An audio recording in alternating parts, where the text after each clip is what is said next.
to the officers and members of UAP Barasoain chapter headed by Architect Bienvenido F. Clavio Jr., to our UAP Comms with our hardworking team coordinator and your very own chapter secretary, Architect Annalisa B. Gonzalez, and the host, Architect Van Espineda and Architect Pacoy Anyag.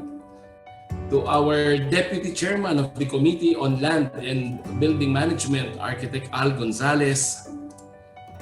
To the members of the UAP Student Auxiliary, UAPSA, and UAP Graduate Auxiliary, UAPGA. To our friends and ever-supportive partners in the industry, especially Davis Paints. Distinguished guests, ladies and gentlemen. Isang maganda at ligtas na gabi po sa inyong lahat, mga minamahal kong kapwa-arkitekto at mga panauhing pandangal. Before I proceed with my message, allow me first to congratulate your chapter, the UAP Barasoain, on the recognition you have received last night during our first Bayanihan Arkitektura Awards, being an active and participative chapter of UAP through your commitment and selfless service, especially in this time of pandemic. May I also greet our immediate past chapter president of UAP Barasoain chapter, Architect Heray, on the celebration of her special day yesterday. Happy birthday, Architect. Thank you po. You're welcome. This day, we are once again gathered for yet another spectacular endeavor, and I'm delighted to address you on this special occasion as you celebrate your humble success and stories of hope amidst this pandemic. To my dear colleagues from the UAP Barasoain chapter headed by Architect Bienvenido F. Clavio Jr., happy 24th founding anniversary to all of you and cheers to many more. I would like to take this opportunity also that yesterday, March 26, we have celebrated together our 46th UAP founding anniversary and successfully launched our Studio 53, the UAP Communication Center of our organization, where UAP national and chapters will utilize this station to effectively cascade information to our members.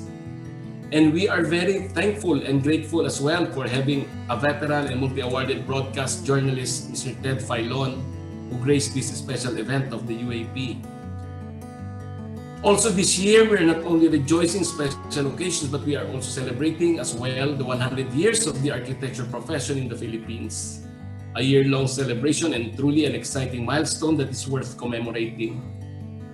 We have always been taking pride in our profession's roots, our forefathers who have planted the seed for us, our great Filipino architects whose magnificent works have all left us in admiration, and our colleagues and contemporaries who are paving the way for Filipino architecture to gain global exposure.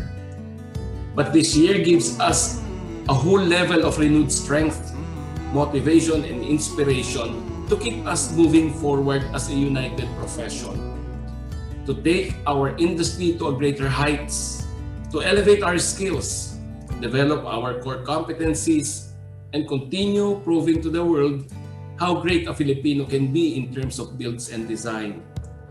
We have arrived at where we are as a value of our shared purpose, as the fruit of our common resolve to design spaces within which all of us can work together comfortably.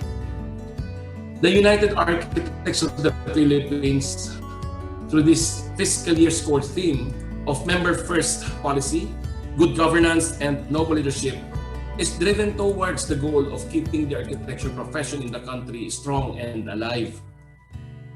Though the ongoing pandemic has made us resort to virtual gatherings and online meetings, it still made our ties stronger than before. The proactive participation and initiative our members have shown are the same as before. Through the Member First policy, we can put distinctive plans and projects for the members. UAP provides tangible benefits that encompass not only skills development, training, and continuing professional education, but also sufficient aid for our members who are in dire needs in these trying times. I am also grateful that UAP Barasoain chapter is still productive and community through our online platform. Tunay nga na pinanday na ng panahon ang UAP Barasoain chapter at hangad ko ang isang masigla at nagkakaisang samahan ng mga Bulakenyong arkitekto. It is also in these times that we saw our camaraderie as an organization giving support and extending help in the best of our capacities even when we are miles apart. As a united organization, we will all be able to expand our CSR efforts across the country, giving pro bono consultations, extending help in making medical and quarantine facilities, and taking part in donation drives for our fellow countrymen who were affected by natural catastrophes. And this, thanks to the support and help of our dear chapters and our partners, whose unceasing support has helped us fulfill our goals through the years. I'd like to borrow the words of American author and advocate Helen Keller on what teamwork and collaboration can do. Alone, we can do so little. Together, we can do so much. This is what we have done in the past in the name of camaraderie and rapport among our members. I would like to let you know that with all your support in all our UAP's endeavor, the national leadership is still truly humbled and more inspired to do what we have to do in fulfilling our roles. We are pushed to perform even better and continue practicing noble leadership. We know that spearheading this organization is never easy. We take with us the big responsibility UAP has in moving the vessel towards the betterment of the organization in the coming years with integrity, accountability, commitment, and dedication on top of anything else. With your trust and confidence, we gain strength and motivation in steering the ship towards greatness.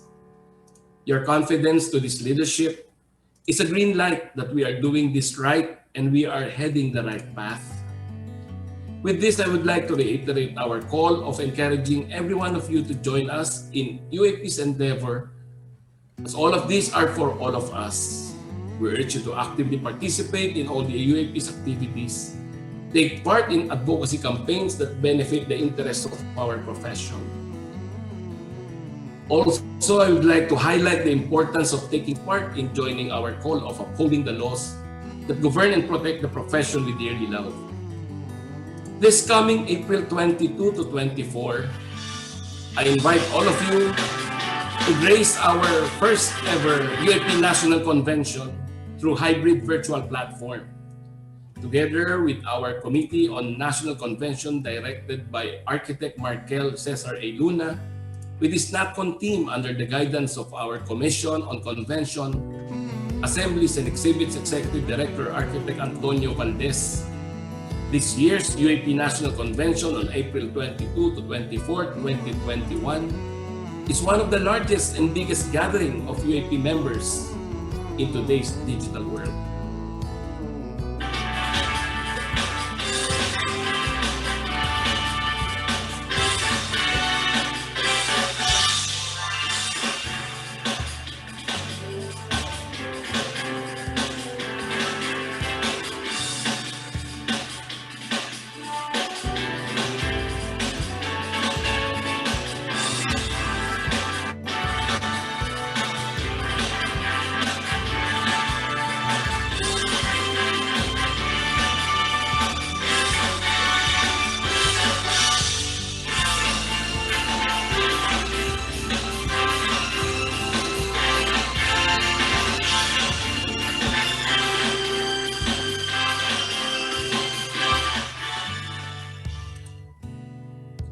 Once support is enough to keep our profession sailing, but with all of our collective effort as a united organization, we'll conquer big waves, ride out storms, and emerge even better after.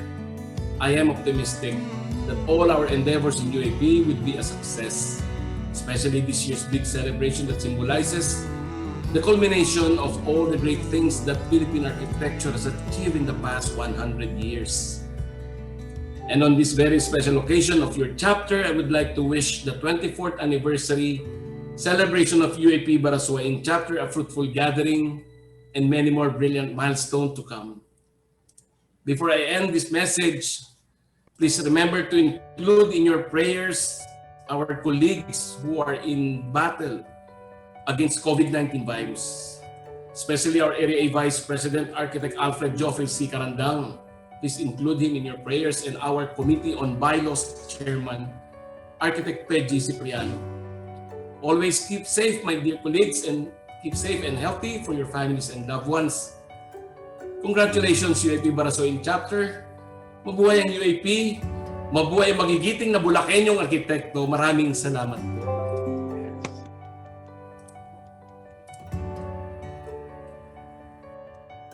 What about a round of applause for our National President, Architect Renato Heray? I know that we are all in virtual, but I think we can still,